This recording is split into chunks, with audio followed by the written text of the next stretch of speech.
welcome to the Flightcast, a place where opinions aren't right or wrong, and where we can agree or disagree about movies, TV, and other assorted media because it's all subjective. My name is Ray. Thank you so much for joining me, and I don't know where you live, like in whatever part of the world or the country that you're in, but man, summer just stopped. Like seriously, like it technically, like on the calendar, there's like 3 weeks of it left, but no, it's over. It's absolutely over. At work today, they brought in donuts, powdered and regular, and also apple cider. And the second you see the apple cider, right, the moment someone brings out a gallon of apple cider, it's over.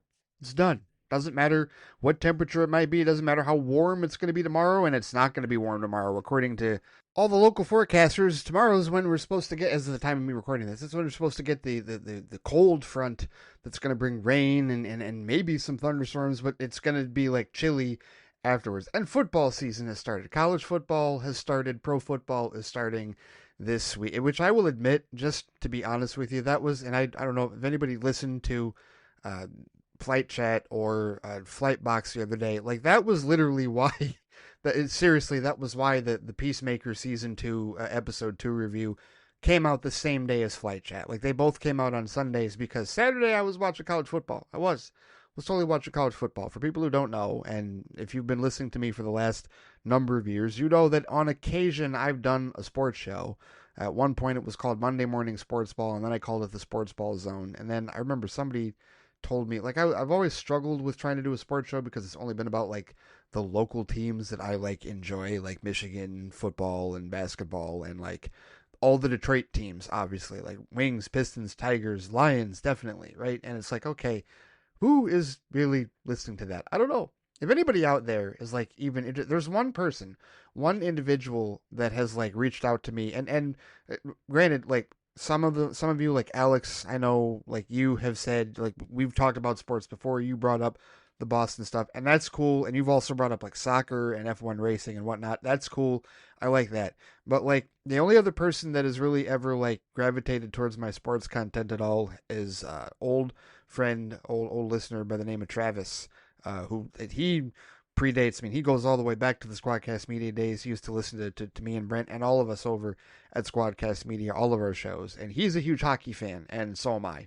I am a big hockey fan. Hockey and football are my 1A and 1B in that regard, right? So, yeah, I still like toy around with the idea of doing a sports show because I think sports talk radio and sports journalism in general is garbage and completely disingenuous, and I would love to do a genuine sports type of talk show, if you will, like just talking about different things with respect to different sports that I follow and whatnot. And I follow all the major sports. The one that I follow the least is actually basketball. But I say all of that to say that, yeah, last Saturday I was watching college football. I watched 3 games.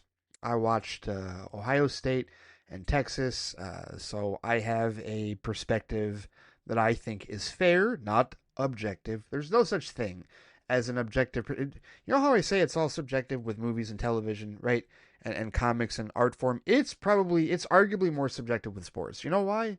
Because the whole point of like subjectivity and objectivity, right, is you have to divorce yourself from emotion completely if you're going to be objective. Like if you're talking about an objective fact, like if you're reporting an objective fact that has happened, right, no emotions are involved in that whatsoever, right?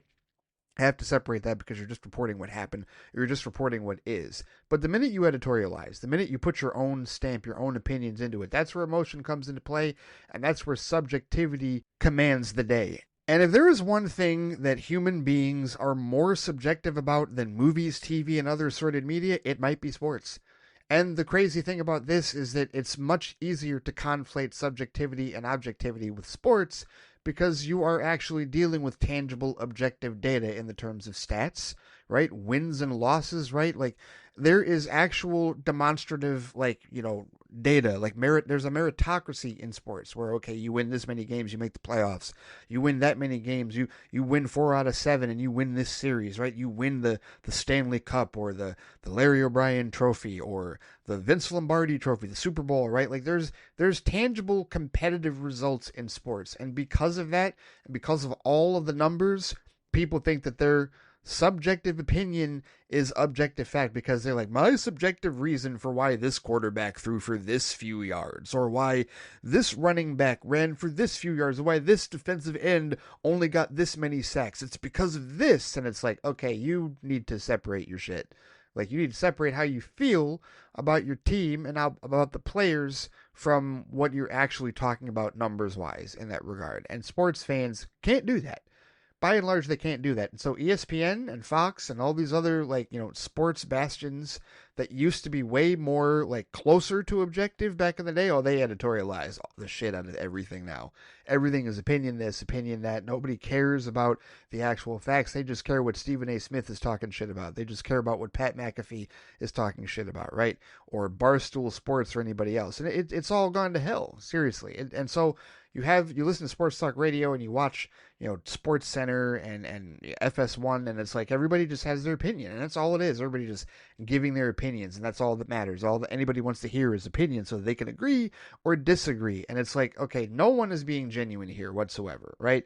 Like, if you got somebody that is on the radio for however many years, and they are a dyed-in-the-wool Michigan State Spartans fan, and they pontificate all the time about how, they're genuine, they shoot you straight, they're honest, they tell it like it is, but everything they say is 1,000% biased in favor of their perspective, they're being extremely disingenuous. And I would have more respect for people like that if they would just admit, hey, listen, I'm a Spartan, I have this bias, this is what informs my opinion. Same with anybody that goes to Ohio State or anybody that is an alumnus from there, and those are my two rivals. I hate both of those schools for a variety of reasons, but I respect the success that they've had.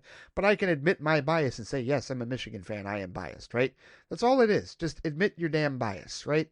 It doesn't work when people, when fans can't admit their bias for Marvel or DC or for Star Wars or for Star Trek or anything to that nature. They can't do it in sports either. And it's like, there's very little separation with respect to that. And so this is the reason why I didn't record my Peacemaker Season 2 Episode 2 review on Saturday, because I watched Texas and Ohio State, and I have my not objective thoughts, my very subjective thoughts about Arch Manning, and also about Matt Patricia being the Ohio State defensive coordinator. I've also watched Alabama and Florida State, and I had my really, really subjective thoughts on how awesome it was that Alabama lost. Sorry, Scott, if you're listening to this. I know he's a big Alabama fan. He's probably wishing to ride Kalen DeBoer, the current head coach, out of town on a rail. And then I watched our game, New Mexico at Michigan, to see the beginning of the Bryce Underwood era, our true freshman quarterback, and how well he played, right? And trying to, not get my, excitement too high because of how awesome and how poised he seemed as an 18-year-old freshman out there playing in front of 110,000 plus at night under the lights at home. He's got a tough test against Oklahoma this upcoming week. And I don't know how many of you even care about any of what I've said with respect to sports and whatnot, but I was watching that all Saturday, and this is a challenge. Right? This becomes the challenge now with respect to doing stuff over the weekends, because now the NFL is going to enter into it. And I am a Red Zone disciple. I watch NFL Red Zone, which means that, like, if you're not familiar with NFL Red Zone, that is a specialized program that runs all Sunday, and it starts at 1 o'clock, and it goes until about 7:30 Eastern Standard Time, Eastern Daylight Time, whichever it is, right? And basically, they show you all the games. Right? Like, if you don't want to just settle on one game, they will show you all the games. Well, how, Ray, all at once? Well, yeah, sometimes. Sometimes there's an octobox, quad box, an octobox, what's the septabox or sexabox? I don't know, whatever.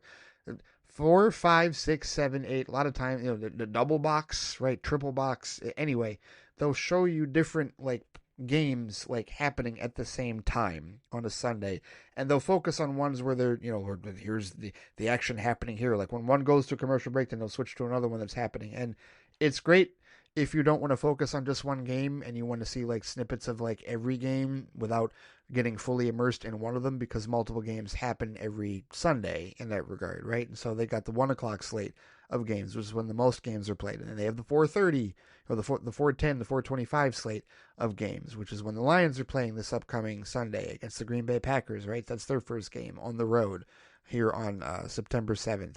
And then there's the Sunday night game at 8 o'clock, which is on NBC only, and Red Zone doesn't cover that. But at any rate, this is going to make recording over the weekends more difficult personally for me, because I watch football and I enjoy football. So you would think maybe might be a good time to talk about football anymore. But I don't know. Depends on whether or not that's something that you guys would be interested in listening to. If anybody is out there, and I don't know that you are, because I know a few of you are into sports, not everybody is, but if you are, let me know. And I will think about doing another sports show, if you will. I don't know that I'll call it sports ball, because I heard somebody... There's this connotation, I guess, with the word sports ball, where it's like, okay, that's just leaning too far into stereotype with respect to nerds not being into sports, and plenty of nerds are into sports. I'm one that is heavily into sports. And if you think about it, as I've said for many years, fantasy football is just it's a version, it's the jocks version, it's the sports fans version of a tabletop RPG. That's it. Like, if you go to fantasy drafts, like, many fantasy drafts have happened in the last couple of weeks leading into the first Thursday night NFL game coming up here in the next day or two. And if you take a picture, if you look a picture at how those drafts are run, like those draft parties, it's no different than a damn tabletop RPG. Seriously. No different. Like, the same, like, the commissioner runs the game, and everybody is, got their stats and got their boards and got their draft stuff and whatnot. And, there's a winner and a loser, and it's very competitive. Yes. Absolutely, it's the same shit, right? It's all allegorical. I've said this for years. There's very little difference between a sports nerd and the rest of us nerds. Very little difference, right? So, I don't know. If that's something any of you would even be remotely interested in listening to, in addition to all the other nerdy shit that I talk about, just drop me a line. You know where to send the emails and all that. I'll mention all that again at the end of the show. But either way, that's going to complicate my weekend recordings going forward. It is what it is. I will find time. I'll find a way to balance it all. I'm sure I will make it work, as I've done in the past, or at least I will try. But either way, I do have some nerdy stuff with movies, TV, and other sort of media to talk about. For this particular episode, we get to talk about box office again. How about that, as though we're not tired of talking about box office just yet. But before diving headfirst into that, of course, I want to remind everybody listening to this show that you can listen to it and all my other shows at theflightcast.com or wherever you get your podcasts, whether it's Apple Podcasts, whether it is Flightcast YouTube channel, youtube.com/theflightcast. You can also find the Flightcast on Spotify and Pandora or wherever you get your podcasts, whatever podcatcher you use. And Tuesdays are the days for the main show, the Flightcast. Thursdays are usually reserved for Flight Box or Flight Alert or Flight Review. Like, it's kind of a catch-all day, and I do endeavor to do a Flightbox episode this upcoming Thursday. Hopefully I can fit it in and squeeze in some catch-up with respect to Star Trek Strange New Worlds. That is my hope. That is my plan. As far as Peacemaker Season 2, Episode 3, that episode of Flightbox will be on Saturday. I will find time in between the college football schedule to record that. I got to watch it and then record it on Saturday. And then, of course, Flight Chat, the listener feedback show, that'll be on Sunday, which I'll have to find time in the middle of the NFL schedule to record that as well. But I'll do it. I'll make it happen. I will make it happen. We will keep the schedule going and consistent, because I think I've been a little bit better at that lately in the last few weeks. Hopefully I have, and hopefully all of you have been enjoying it to some degree. Also want to take a moment to thank everyone that is a supporter of patreon.com/theflightcast. Those of you that are new members, welcome. Those of you that have been members, thank you so much for your support, all of you. It is always humbling to know those of you that support all of my ramblings and all of my extra stuff that I talk about on Patreon. I had some recent thoughts that I shared yesterday on Labor Day with respect to movies about labor unions and which ones come to mind. I actually had one or two come to mind that I talked about on Flight Speed on the way home from work, because I did work on Labor Day. Labor Day was not a day off for me. And also just some concerns that maybe one or two of you had with respect to people judging the DCU's tone after the James Gunn stuff. Would there be a backlash when Clayface releases? I think that was something that Stu brought up, and I kind of addressed that directly.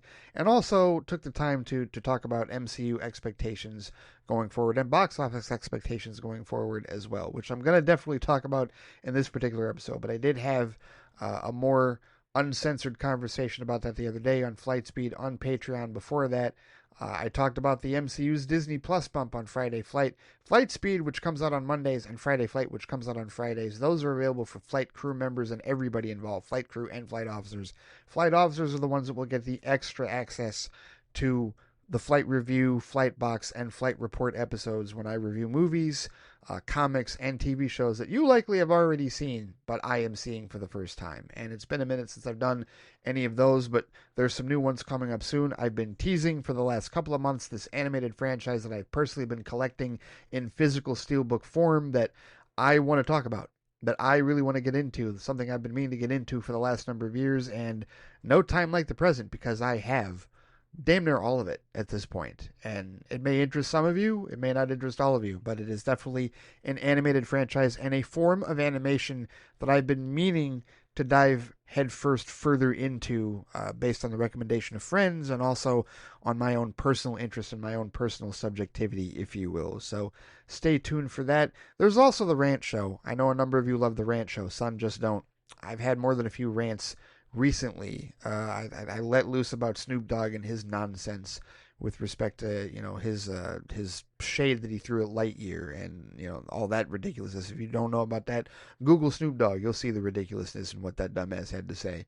And then I also did a rant with respect to Scooper Madness, particularly Jeff Snyder waging war like the dumbass that he is on James Gunn and DC Studios. So those rants are available in the Sun Just Don't show, which is also available for flight officers at patreon.com/theflightcast. So hope that you're enjoying all that bonus content. And as always, cannot thank you enough for your support to the Flightcast Patreon network. All right, real quick before getting into the box office stuff, I did want to talk a little bit about Graham Greene, who passed away recently. I think he was 73. This was an article that came out just yesterday, and I think it was like late last night, night before coming into today, truthfully, that news of his passing. Apparently he had been dealing with a long illness. For people who don't know who Graham Greene is, he is a classic indigenous that guy. And what I mean is, like, he was an indigenous person, apparently Canada First Nations, which I did not know that until much later. I thought he was, Native American. I guess technically he would be Native North American in that regard, if they even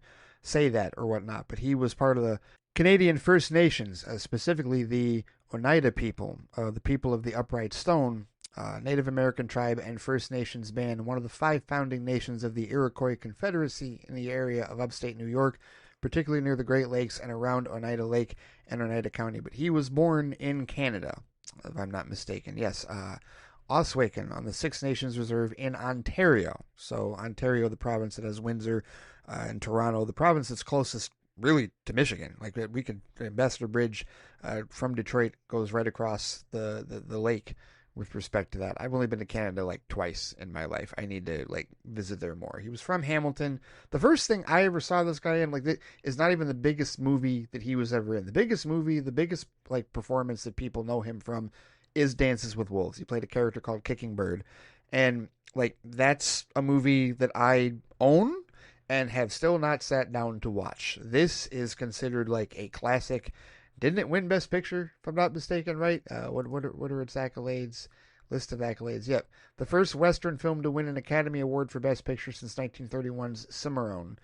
Swept the Motion Picture Academy Awards, in 91, with a record for the genre of 7 Oscars, including Best Picture, by far the most of any Western film in history. Also won a number of additional awards, making it one of the most honored films of 1990.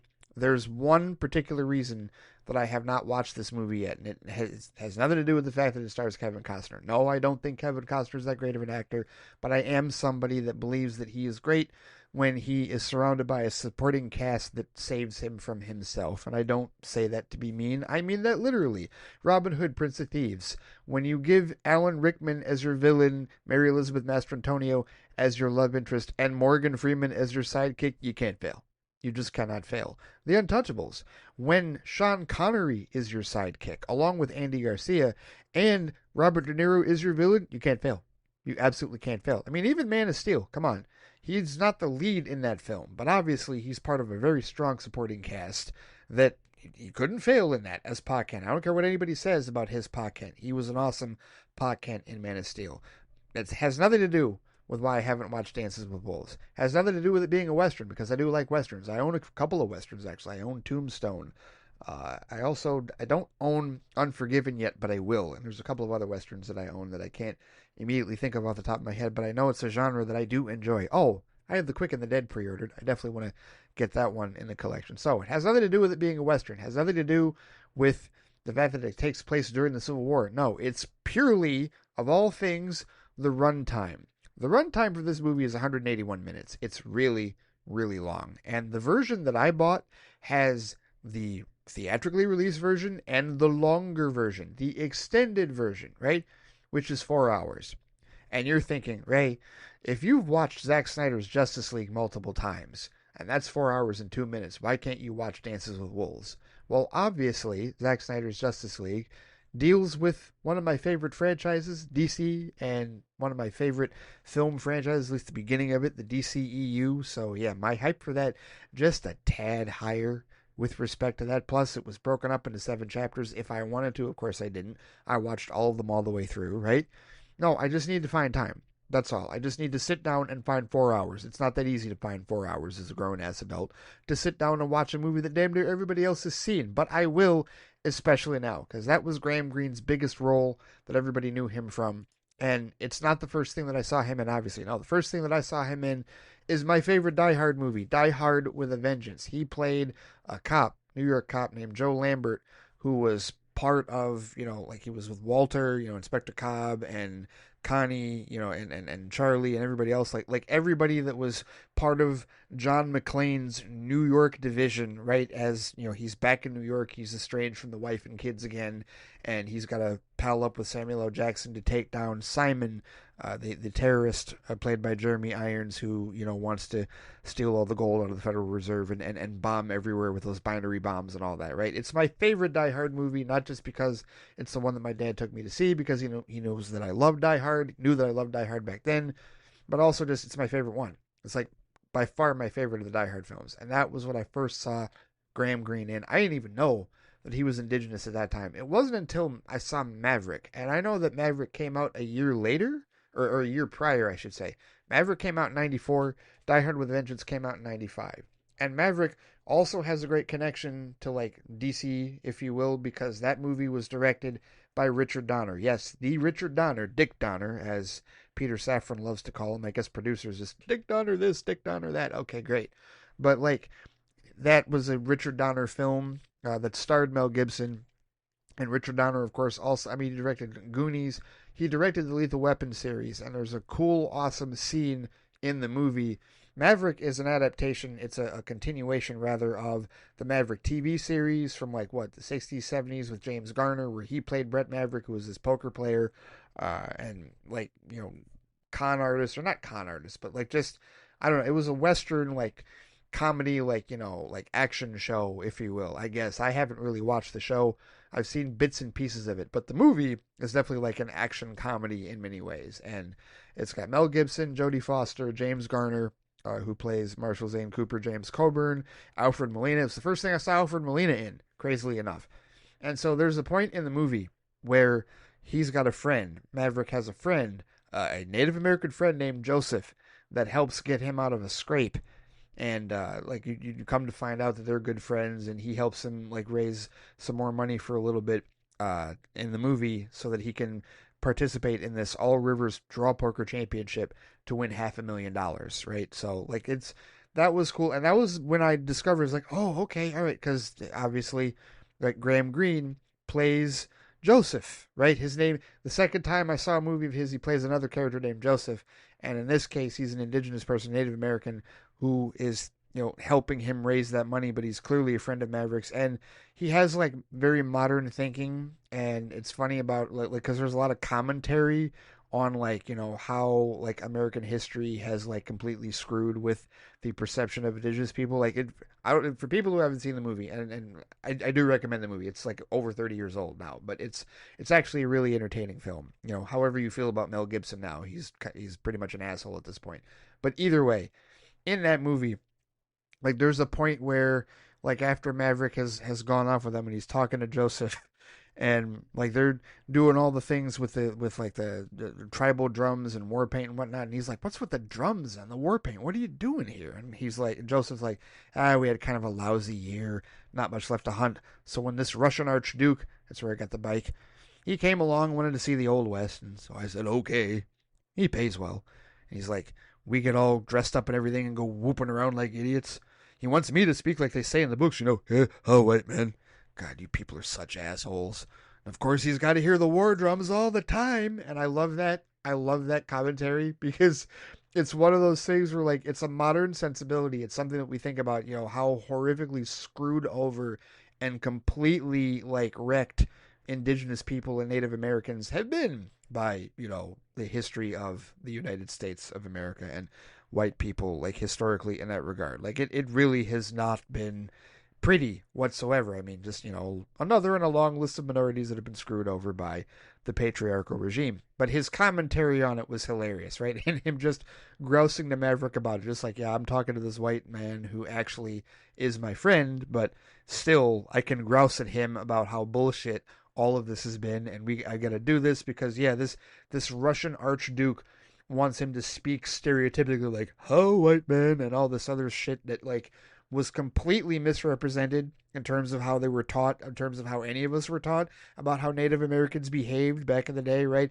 But this is supposed to be happening in the late 1800s, right? So it's supposed to be like of that era, right? Like, it's post Civil War, but still, it's like, and there are black people in the movie. Like, they're not in any major roles, but there are definitely black people in the movie. One of them, William Campbell, he was one of the poker players actually in the film, like at the All Rivers Draw Poker Championship. And he's the dude. Was it William Campbell? Is that his name? I'm pretty sure it was William Campbell. I need to double check that real quick. No, William Marshall. Sorry, William Campbell. I'm getting my Star Trek actors mixed up because William Campbell was Koleth in Star Trek, and also Trelane in the first season of the original series. No, William Marshall. He's the actor that played Dr. Richard Daystrom in the second season in The Ultimate Computer in the original series. But he was that guy in a bunch of other things, and also he was in the Blackula movies. Yes, that's right, the Blaxploitation Blackula movies. Yes, Black Dracula, if you've never heard of it, yes. That is a real thing. Those are real movies. There are two of them. They're called Blackula. That's who he was. Anyway, he's in Maverick, right? He's in Maverick with Graham Greene and Mel Gibson and Alfred Molina and everybody else, right? And so it's a cool movie. Like, I like it, for what it is as far as like a funny Western and whatnot. And so that was the second thing I saw Graham Greene in. And there wasn't like a ton that I saw him in. Like, he'd pop up as things here and there, and certainly playing, indigenous characters. The last thing that I saw him in was actually earlier this year. He's in Echo, right? Like, he plays the character in Echo. What was his name? Scully, who had a thing for, what's her name's grandmother. Why am I not remembering names all of a sudden? Maya. Maya's character, her grandmother, like, Scully had a thing for her and whatnot. And so it was cool to see him because, like, oh, when's the last time he was in a thing? And the whole, the connection with, like, indigenous people there and the representation, with Native American and Mexican roots and whatnot. Like, that was awesome. That was really cool to see him in there. So he had his hand, and he was apparently also in Tulsa King. He was in an episode of that recently on Paramount Plus. He's in The Last of Us as well. He was in 1883. Like, he'd been doing some, he was in American Gods as a character named Whiskey Jack. Like, he'd been doing some things. Apparently he's also in Red Dead Redemption 2. That's another reason I should play Red Dead Redemption 2. How about that? But yeah, he was definitely an awesome, like, indigenous, that guy for sure. And yeah, he will be missed. He had an awesome career. He really did. And, just found, great supporting roles, like, over the course of his career to really, like, sink his teeth into and really play, the great support character. One of the great support characters, like, along with, like, Al Leong, like the guy that you see who played Genghis Khan in, like, Bill and Ted's Excellent Adventure, and he was Endo in the first Lethal Weapon movie. Like, he's another one of those kind of that guys, right? Like, that guys are, like, so important to, like, the economy of movies, because without them, like, they're the ones that, okay, some shit's about to go down, like, some things are happening, right? Like, either some stuff's going to be really funny or some stuff's going to be really serious, right? When you see those guys pop up, you're like, okay, I know why he's here, because the movie's about to go here, the movie's about to do this, the movie's about to do that, right? And he was definitely one of those guys for sure. So yeah, may he rest in peace. He had an awesome career. I mean, so many credits. I mean, really, like, he did a great deal and great representation. You know how important representation matters is to me. So awesome for him to be such a pillar of indigenous representation in films and television over the last, several decades in that regard. So I definitely got to watch Dances with Wolves in the not too distant future. I got to find 4 hours. I don't know. Maybe it'll happen later this month, because September is about to get really busy for me in the next week or so. But either way, I will find some time. I will find 4 hours some way, somehow, and watch that film and probably do a flight review episode on it on Patreon. But either way, Graham Greene, may he rest in peace. All right, onto the box office talk. And I'm sure some of you are thinking, Ray, what the hell more could we possibly say about box office? It has seriously become a tiresome subject over the last month or so. Well, I'm sure it's tiresome for a number of people, but it just keeps coming up because, we're still being lazy, right? I still see the laziness, and I know a lot of it is rage bots, and I know a lot of it is trolls and ridiculousness that's going on social media. But when articles like the one that I discovered, the Heat Vision piece that recently came out, was this today or was it yesterday actually? Heat Vision piece, actually a couple of days ago on the 31st. A Heat Vision piece came out about the summer box office. Before diving into that, because I want to add some perspective. And this is my whole point with box office, is to add perspective to what people are arguing and what their narratives are like, hiding or dismissing with respect to all these explanations and all these excuses as to why Superman only made this much, or why Fantastic Four only made that much, or why the MCU is dying and it's never going to come back again, yada, yada, yada, right? Or maybe why perhaps we shouldn't be placing so much high expectations on Spider-Man Brand New Day and Avengers Doomsday next year. I know we don't have the same high expectations for Supergirl or Clayface, but I know a number of people, and there's a part of me myself that certainly is thinking, oh, well, we'll see the $1 billion grosses come back next year with Spider-Man and Avengers, but that's not guaranteed. It honestly is not guaranteed. In fact, I thought about that earlier today. I was like, what if those movies don't make $1 billion? Then what are people going to say? Then what are we going to do? Oh, now we should just scrap comic book movies altogether? Well, that's not going to happen. Before diving into this piece, though, I did want to read this post from Gitesh Panda that he posted a couple of hours ago. Gitesh Panda, who I've been sourcing a lot in the last month and a half, he is the CEO, if you will, the owner of BoxOfficeGuru.com, founder and editor, if you will, that he started in 1997, providing film industry analysis and data for 28 years. I followed him religiously on the old days of Twitter. And when Brooklyn Batman let me know that he had an account on BLUESKY, I've been following him since then. Here's what he posted. And he's been posting box office updates. And he's got a couple here, and I want to read this off for Superman. This is a global box office update for Superman with respect to all of the markets that it has performed in. First off, in top 10 international markets through September 1st, right? So this is through Labor Day. By far the biggest is U.S. and Canada, 351.8 million earned. That is a domestic record for a Superman film. It is. There is no Superman film that has earned more than this current James Gunn Superman film, domestically speaking, as far as the box office is concerned. And then second place is the UK at 37.7 million. That's obviously quite a drop-off, right? UK not nearly as big, obviously, but 37.7 million in the UK. Third place, Mexico, 23.2 million is what Superman has earned in Mexico. Then you have Brazil, 16.7 million. Australia is number 5 on this list at 16.1 million earned. France, 15.8 million earned. Spain, number 7, 10.2 million earned. And you get all the way down to number 8, and that's where we find China, 8.9 million earned. And that number has not budged in like a month. Like, it started out at like 4.5 million, and then it doubled like the next week, and then it's just sat there. It is sat at just under $9 million total for China. That is ridiculously tiny compared to the numbers in the past. But don't worry, this Heat Vision article touches on that a little bit.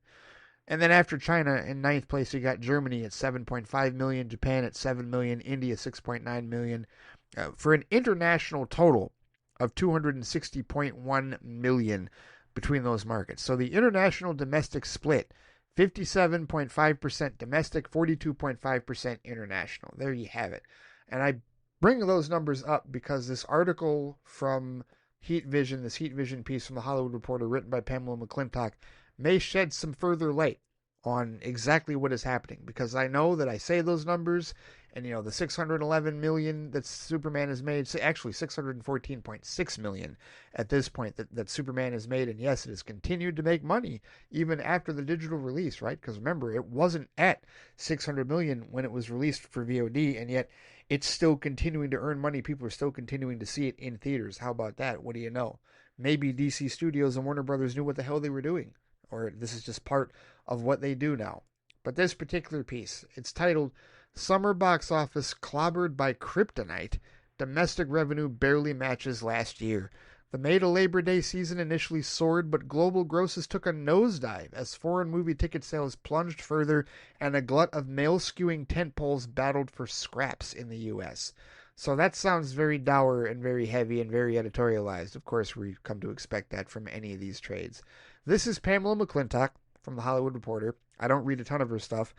Usually when it comes to Hollywood Reporter, it's Boris Kitt and Aaron Couch most of the time that I follow. But hey, you know what? And sometimes Kim Masters. Kim Masters was one that I used to really have a grudge against back in the days of the DCEU potentially being salvaged. And then after the Justice League disaster, my perspective on her flipped a great deal, and I no longer feel that way about her writing or whatnot. I don't think she's written anything in a while, if I'm not mistaken. But either way, this Pamela McClintock piece that was posted a couple of days ago with respect to summer box office clobbered by kryptonite, and I should point out that there is a piece of artwork here. I don't know who drew this, but it is David Corenswet's Superman holding the weight of the world, literally like Atlas, like over his shoulders. And of course it's a green world, a kryptonite world, so clobbered by kryptonite. I guess he's representing the summer box office in that regard. But yes, quite a dramatic picture, a dramatic illustration, if you will. But anyway, here's how the piece starts. It says, "Whatever happened to the mantra, survive until 25, the go-to refrain for theater owners and Hollywood executives trying to remain optimistic when the box office kept slumping last year, with revenue lagging well behind pre-pandemic levels. Perhaps the mantra disappeared this summer when it became clear that not even the likes of Superman or even bigger and scarier dinosaurs could save the day. As the summer season wraps on September 1st, Hollywood is facing the worst-case scenario. May to Labor Day ticket sales in North America barely matched the $3.67 billion collected in 2024, even if the deficit was only $7 million. Piling in on, Universal and Amblin's re-release of Steven Spielberg's 50-year-old Jaws beat two new studio films domestically over Labor Day. That is true. The recent Jaws re-release came in second place at the 4-day Labor Day box office behind Weapons, right, which was still in first place. This is 4 weekends in a row that Weapons has been in first place.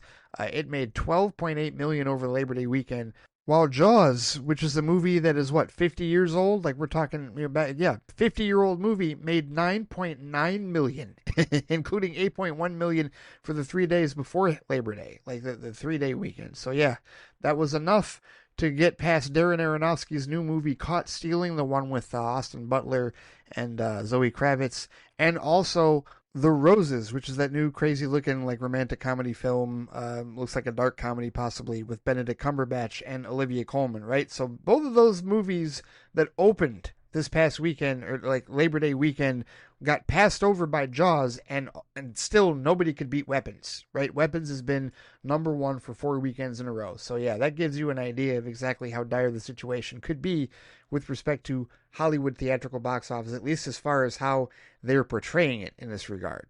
So the piece goes on to say, all had assumed this year's summer lineup would have the strength to equal or surpass the $4.09 billion grossed in summer 2023, but it isn't to be, leaving studio execs and exhibitors in a state of shock as they wrestle with how to operate in a new world order where moviegoing might never return to pre-COVID levels. But it does say in parenthesis, one studio that's still smiling is Warner Brothers, which has been a dazzling winning streak. Yes, the first studio in history to have 4 $40 million plus opening weekends, Weapons being one of them, right? So Weapons, 4 weeks in a row at the box office, so they're still winning, even in this, lessened post-2020, not post-COVID, but post-2020 situation, right? Like, Warner Brothers is still at the top of that. That's crazy, right? For all the shit that we talk about David Zaslav, it seems like that studio is actually getting things right, and at least as far as success is concerned. And don't get me wrong, our shit about David Zaslav is well-founded, but no, they're doing well in the midst of all of this. But one studio executive, of course unnamed here, is quoted as saying, "I'm very, very nervous for the future." This is a top studio executive. They also say, there are all these studios and companies making movies. I don't think there is enough of an audience for them, end quote. The article says that is not a sentiment that theater owners or many other studios share.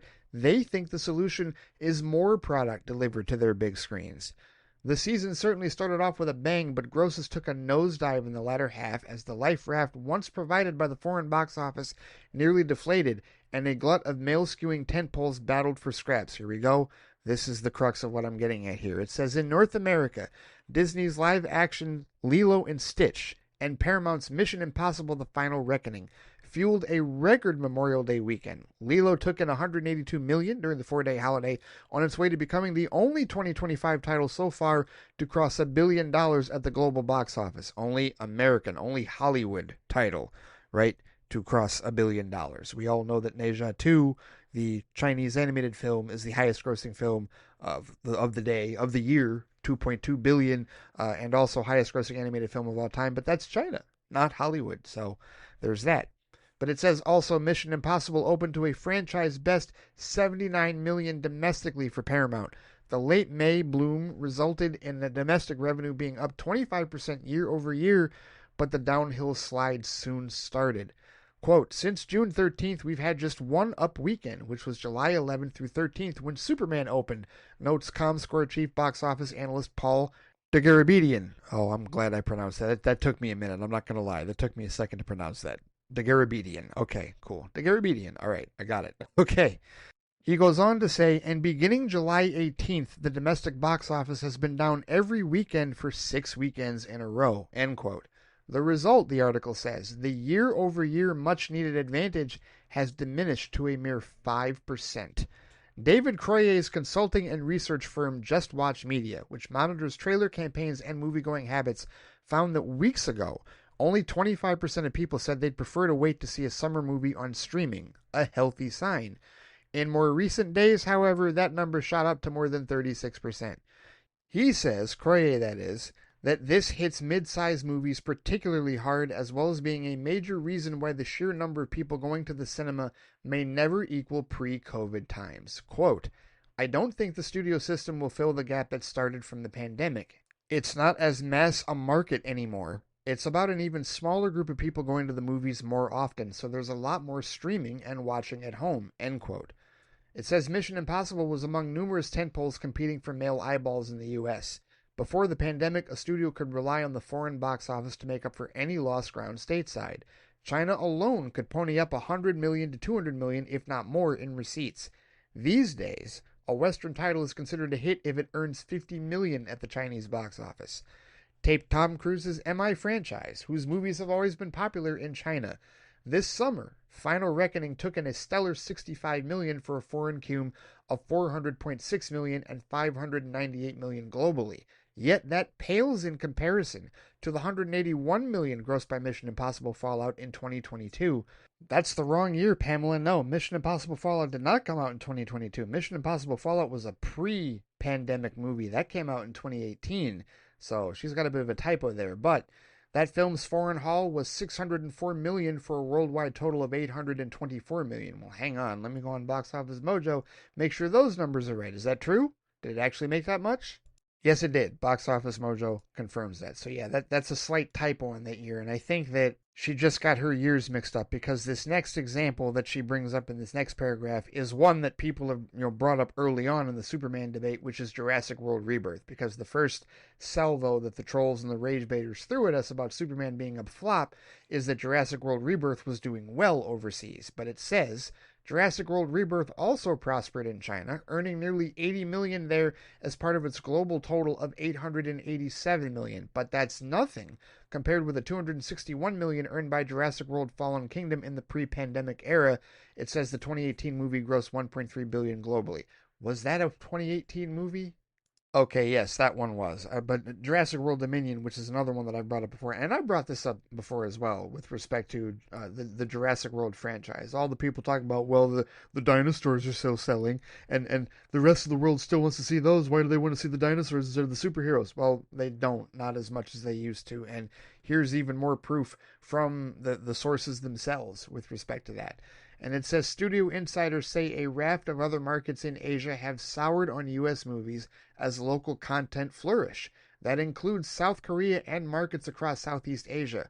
One startling example, Hollywood titles used to make up 50% of the box office revenue in Vietnam. Now it's just 14%. The downturn has hurt superhero picks in particular, explaining the lackluster offshore performance of Marvel's Fantastic Four First Steps and DC Studios' Superman. In 2024, it says 6 of the top 10 highest grossing studio movies earned 60% or more of their total earnings from the foreign box office. This year so far, that number is 3 out of the top 10. That's a far cry from pre pandemic 2019 when 8 of the top 10 studio films hit that threshold. Superman films have always been a tough proposition because of the comic book character's pro American legacy, it says. But even Man of Steel earned nearly 57% of its 670 million global haul from the foreign box office. This summer's Superman, a mere 43%. And while the trolls and the ragebaiters would have you believe that's because Superman is a flop and Man of Steel was better, the reality, according to this piece, is that the overall downturn at the foreign box office, it says, which extends beyond Asia, in terms of the appetite for Hollywood picks, helps explain why Lilo and Stitch has been the only 2025 title so far to cross $1 billion worldwide. It's the first time since 2021, when the pandemic was still raging, that at least 2 films haven't reached this milestone by the time summer was over, including Inside Out 2 and Deadpool and Wolverine last summer. Lilo, thanks to being known IP and a family film, was able to play well across the globe, and picks targeting parents and kids are doing record numbers in Latin America, such as Lilo or DreamWorks Animation and Universal's The Bad Guys 2. What's The Bad Guys 2 doing? They don't have those numbers listed. Let's see here for a second. So this really doesn't seem like a huge number, 178 million worldwide, and Latin America looks like, 5.4 million from Mexico, 1.5 million from Argentina, 1.2 million from Brazil. Everything else is under a million. But, I mean, I guess those are record numbers for a film like that down there. I guess, I don't know, but that just kind of underscores everything that they're talking about here. It says, regardless of where summer revenue lands, there were plenty of highs and surprise hits, including Warner's Weapons and F1 the Movie, the Formula One pick from Apple Original Films that had already broken numerous records before pulling off the biggest surprise of summer in passing up Superman on August 27th. Quote, while the overall numbers came in lower than expected, it would be unwise to conflate this less than expected outcome in terms of revenue with the quality of the movies, says Dagarabedian. That, however, may be cold comfort to execs tasked with drawing up theatrical slates. Yeah, it may be cold comfort for them, but it's something that we need to observe. And that's the end of the piece, because the rest of this is just a chart of the summer box office as it was headed into Labor Day. And these numbers, Lilo and Stitch obviously number 1, Jurassic World Rebirth number 2, then How to Train Your Dragon 3rd, and then F1 the Movie 4th, right? But here's the thing, the drop-off. Lilo and Stitch is at 1.03 billion globally going into Labor Day. Jurassic World Rebirth was at 847 million globally going into Labor Day. Then How to Train Your Dragon, the live-action remake, 628.8 million. That's 3rd place. And then F1 the Movie, 607. And then you get to Superman, which at the time was at 606. Now, all these numbers have gone up since then, but you see the disparity between Lilo and Stitch and Jurassic World Rebirth, and then a bigger disparity between Jurassic World Rebirth and How to Train Your Dragon and everything below that, right? Mission Impossible, The Final Reckoning, not even at 600 million. It might be now, right? I know Fantastic Four First Steps, which is listed at 492.4 million on this chart. I know that that's over 500 million now. So these numbers have changed. But then you get to Thunderbolts, Final Destination Bloodlines, Weapons, which is a lower budget film. That's at 210.9 million. So relatively speaking, that's doing well. But it rounds out the top 10 as far as this year is concerned for summer box office. And for all of the people that want to conflate this and want to, stick to their narratives about the quality of movies, whether it's, ragging on Superman because it's not like Man of Steel, or because it's not this, or because it's not that, or it's too many jokes, or they don't like James Gunn, it's bullshit. It's complete bullshit.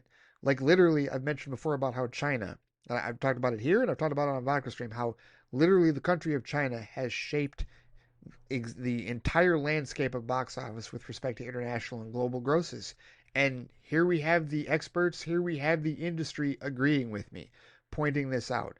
And now they're trying to figure out what to do. But this is different than the piece that they came out with a few weeks ago, where they said that we wouldn't get back to pre-pandemic numbers until 2029. Now they're not certain if we're going to get back to pre-pandemic numbers at all, right? And they do talk about streaming a bit as an option. And this is something that we've kind of had to brace ourselves for, and something we had to talk about. But this is another reason, guys, why we need to alter and update our box office conversation. Because, again, from the beginning, the reason that we paid attention to box office was because we wanted to make an educated guess on whether or not the studios would continue making the movies that we really enjoyed, or what the financial viability of them would be going forward. And what we have to realize is that the financial viability doesn't just stretch to theatrical. Studios are looking at multiple sources of income with respect to this. When we read Hollywood Reporter, like I just did, or when we read Variety or Deadline, they're speaking on behalf of Hollywood and the theatrical presentation. They're speaking on behalf of the exhibitors. That's where their numbers come from. That's where their stories are centered around. Theatrical, traditional marketplace, right? The fact of the matter is, we're in untraditional, non-traditional rather, not untraditional, but non-traditional settings here. Streaming is here to stay. And we can call it the streaming wars, we can call it the streaming age. The point is, it's not a fad. And when you have the economy being the way that it is, right? And that's the number one reason all of this shit is happening, whether it is international, whether it's domestic. For all the people that want to keep harping on DC Studios sucks, or Marvel Studios sucks, or this is that way, or that's that way, or they've got to fix this, they've got to fix that. It's the money. It's the flippin' money. Seriously.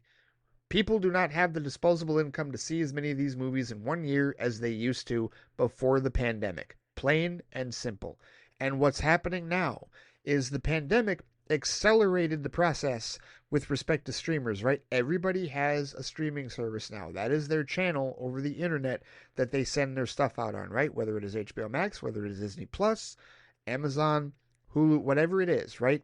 Paramount Plus, whatever these apps are. And the reality of the situation is that when you have 4 comic book movies that come out in 1 year, right? You've got, we're talking this year, 2025. You got Captain America Brave New World, you got Thunderbolts, you got Superman, and you have Fantastic Four First Steps. The general audience made it abundantly clear that they were only going to go see, at most, 2 of those movies at the theater. They went and saw Superman, and they went and saw Fantastic Four First Steps, as far as those 4 superhero films are concerned. And then largely, they waited for Captain America Brave New World and Thunderbolts to hit Disney Plus, which is why we can tell when both of those movies hit Disney Plus, because that's when threads and social media suddenly got flooded with conversation like, oh wow, just saw Captain America Brave New World, that actually wasn't bad. I don't know why everybody hated it. Oh man, Thunderbolts was amazing. What an incredible, like all the conversations that we had about Thunderbolts being this incredibly healthy mental health superhero film resurfaced recently, as that was on Disney Plus. And that's how you can tell there's this resurgence of conversation. It's going to happen again with Fantastic Four First Steps. It might even happen again with Superman, truthfully, right? It may not be as big because the Superman discussion hasn't gone away. The Superman discussion has continued. The Fantastic Four discussion has kind of vanished. Nobody is really talking about Fantastic Four like that. I'm sure somebody is, but not to the degree of Superman, at least not in where I sit, like, you know, like from what I see on social media, right? Again, someone out there is talking about it, but not nearly as loudly. Like, it's a really weird shift for us DC fans to see the DC film dominating the superhero conversation for the summer, right? But when Fantastic Four First Steps is released on Disney Plus, whenever that is, because who knows when that release date is, and who knows when they're going to have the pre-order available for the 4K Steelbook. Where the hell are you at with that Disney? Whatever, I digress. My point is, we're going to see a groundswell of new conversations surrounding that film again when that releases on Disney Plus, because there are people that simply don't have the money to go to the theater like they used to, and they're waiting for streaming. Think about that uptick in numbers that he talked about earlier. Just Watch Media determined that just weeks ago, with respect to trailer campaigns and movie-going habits, only 25% of people said that they'd prefer to wait to see a summer movie on streaming, and they thought that that was healthy. And then more recently, that number jumped up 11%. So now more than a third of the audience is saying, hey, we'll wait for the streamer to watch that big summer movie, right? Like, what happened? What changed in the last coming weeks? Oh, I don't know. Tariffs, perhaps? Inflation, you know, a rising price of groceries, rising price of gas, rising price of every damn thing, you know, a rising price of cost of living. You know, how about the fact that, you know, we're in a position right now here in the United States where, like, you know, all of the international postings, and I don't know if this is still the case, but I know that they were frozen at one point because of the tariffs. The rest of the countries were like, yeah, we're not shipping stuff over. And they're introducing new, like the lower parcel. I got a notification, a warning that, like, the de minimis exception, and I don't know if I'm pronouncing that right, but it was an exemption rather, that ended for low value packages shipped to the U.S. And it said starting Friday, about a week or so ago, tariffs and fees will apply to packages valued at $800 or less sent to the U.S. Trade experts say consumers and businesses could end up paying a lot. So things have gone up. Now, that was on August 29th when that story came out. So this past Friday, the exemption ended, right? So things have gone up. costs of things have gone up. Groceries have gone up. Gas has gone up, right? Like everything has risen with respect to prices. So now people are like, okay, you know what? I already have HBO Max. I already have Disney Plus. I'm just going to wait until those show up. And I bet there are people that still haven't seen Superman that are waiting for HBO Max. I guarantee it. I guarantee people are waiting for that, regardless of the fact that you could buy it digitally for the last couple of weeks. And I even just got a notification today that apparently it's on sale on iTunes for $10. And I'm not currently seeing that here on my Apple TV Plus, but I will tell you that right now the ways to buy it have changed. First of all, the price has gone down. Initially, it was $29.99 to buy and $24.99 to rent. Now it's $19.99 to buy and $14.99 to rent. I don't know when that price went down, but now there's also two film collections that you can buy. If you want, you can buy Superman and Superman the movie digitally, both of them together, for $24.99. You can also buy Superman and Superman the Christopher Reeve story, the documentary about Christopher Reeve. You can buy those together for $24.99. So there's now bundles that they're bundling with this now, and the price is lowered with respect to it. So, and those are numbers that we haven't had reported yet. Those are numbers that we still don't know exactly how much the movie is made on VOD. At least I haven't seen. If anybody's seen those numbers, please feel free to share them, and we'll definitely talk about them for sure. But that's the point here, guys, is that that's what's changed in terms of the habits, right? Just it's too expensive for people to go to the movie theater as much as many of us do. And maybe a lot of us don't go to the movie theater as much as we used to, certainly pre-pandemic and certainly not in the last couple of years in that regard, right? Now, I did go see all four of the comic book movies in theaters this year. And right now, I'm at this point where, all right, after that, what other movies do I feel like going to see at the theater? I don't know. I'm not sure. This occurred to me. I was thinking about Dave the Film Junkie because he goes to all these movies. And I had to think about it. I was like, damn, he goes to a lot of movies that are not comic book films. And it's like, well, no shit, he's the film junkie. Like he talks about all those movies. So he's seen Weapons, right? He went and saw that. He saw the Toxic Avenger recently. Like he goes and sees shit that I really have no interest in seeing. But there are some things that I do have interest in seeing, right? Like I would like to see Weapons. I don't know when I'm gonna get a chance to see it, but it might be a case where I don't get to see it until it's available on digital, right? Our schedules are different in that regard. And so while I'm able to make time for bigger movies, I made time obviously for the comic book films, and I made time for Sinners as well. And I also made time for Mission Impossible Final Reckoning, even though I didn't do a flight review episode of that. Like there's some films that I've made special time for, and there's some others that I want to make time for later on this year, but not everything. I mean, it's just a lot, right? And so my next best thing at that point is when they hit the streamers, when they hit the apps, and then it's like, okay, now I can check it out. That type of deal. Because again, I'm just like them. My Disney Plus is paid for through my phone bill because it's part of my bill with Verizon, right? My HBO Max and my Netflix, I don't pay for, right? I pay for Amazon, but I don't pay for the other two. So it's like, these are the things that we're all doing with respect to, whether we have it in our homes or, wherever we're at. And it's just more convenient, and in many ways it's cheaper than spending extra money and time and on concessions and whatnot for a ticket and that type of deal. So this is the landscape. And again, this is why I urge and deplore everybody. It is time for us to seriously evolve our box office conversations. And remember, when Hollywood Reporter and Variety and Deadline talk about these things, they're talking about theatrical. Their focus and their emphasis is on theatrical. Yeah, they're going to talk about streaming here and there, but that's not their focus. You want to hear about streaming news, you go to a place like cordcutternews.com. And that's a reliable source, right? And there's some stuff that they're talking about on a regular basis, where if you want to hear what's going on with respect to streaming and you want something that's potentially more reliable and not hidden behind a paywall like Puck News is, you go there, right? With respect to reliable news that is sourced in that regard, right? But you want the reports on the theatrical stuff and the traditional marketplace, that's where you go to the trades. And I know that we tend to rely on the trades because they also give us the information about the movies in general, when we don't get it from Kevin Feige or James Gunn, right? But in DC Studios' case, we need to make certain that James Gunn verifies it as well, right? But either way, because we rely on those trades for all of that, we also feel like we rely on them for all of our information for box office discussion, and it doesn't give the full picture because these studios are still surviving and are still continuing to make content, and they believe that more is better, and the exhibitors agree with them on that. But it's like, how can they afford to do that if the box office is so much lower in the last number of years than it was pre-2020? And that is because they've got other revenue sources. They've got the streaming sources. They've got the VOD. They've got the other deals that they make, through the marketing and the product placement and stuff that they put in their films, right? So it's all a giant, complicated puzzle, if you will, of money. But we really need to update our conversation if we're going to be talking about the viability of these franchises going forward, because it's way more than just theatrical box office that propels the success of DC Studios, the future of DC Studios, and the future of Marvel Studios at this point in time. And it's why somebody like David Zaslav would take a victory lap about Superman in the opening weekend. It's why Kevin Feige and Marvel Studios are probably not freaking out nearly as much as you might be with respect to Fantastic Four First Steps or Thunderbolts or even Captain America Brave New World's money, right?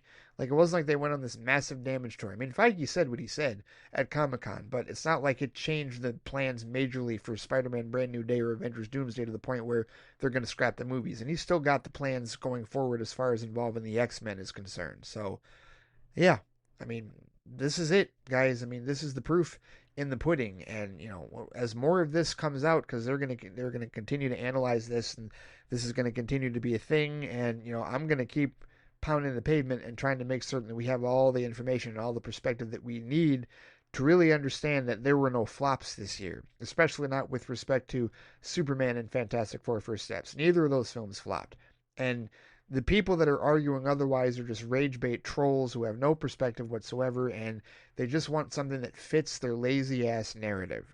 And if we want to avoid sounding like idiots, if we want to avoid, falling into their pit of bullshit, then we need to keep ourselves much more well informed in terms of everything that these films are doing and everything that these studios are doing to earn money for these films and for their respective franchises going forward. We need to evolve our conversation. And I'm sure you've heard me say that 100 times already in the last month. I'm going to continue saying it. I am, because it's important.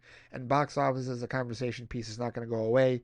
So it's something that we definitely need to remember and focus on going forward. So there you have it. That is my piece on box office for this particular week. Until the next time I have something to report with respect to the industry and box office numbers going forward. Because we're talking about this with summer now. Let's see what happens with fall and winter, because I'm sure there's going to be some more revelations with respect to that as well. But for now, that is going to do it for this particular week of the Flightcast. Thank you so much for listening. Thank you so much for supporting the Flightcast. If you have any thoughts with respect to anything I talked about, the sports stuff I brought up earlier in the intro, if you are interested in that, and you want to let me know whether you're interested or whether you just want me to not focus on sports at all. If you're like, Ray, I don't really want to hear your sports thoughts because I don't give a shit about sports. If you want to share that particular opinion with me, you're welcome to do so. It's all subjective. It might be a little rude, but I am welcoming it if that is how you feel. Or if you want me to talk about sports, if you have any interest in that particular discussion, if you want me to talk sports again at some point, if you have any thoughts with respect to your thoughts on Graham Greene and anything that you saw him in, anything that he made an impact as a role in any movies that you saw him in, or if it was Echo, if you were a fan of his character in Echo, Scully. And if you certainly have any thoughts with this box office stuff that I'm talking about and how we really need to evolve our box office discussion, if you agree or disagree, you know where to find me on Threads and on Instagram at The Flightcast, on Blue Sky at Flightcast. You can also comment on the posting for this episode on the Flightcast YouTube page. There's also the Flightcast Facebook page, and of course I can be reached by email at ray@theflightcast.com. All right, take care. Stay safe out there. Have a great rest of the week, and I will see you all next time. Take it easy.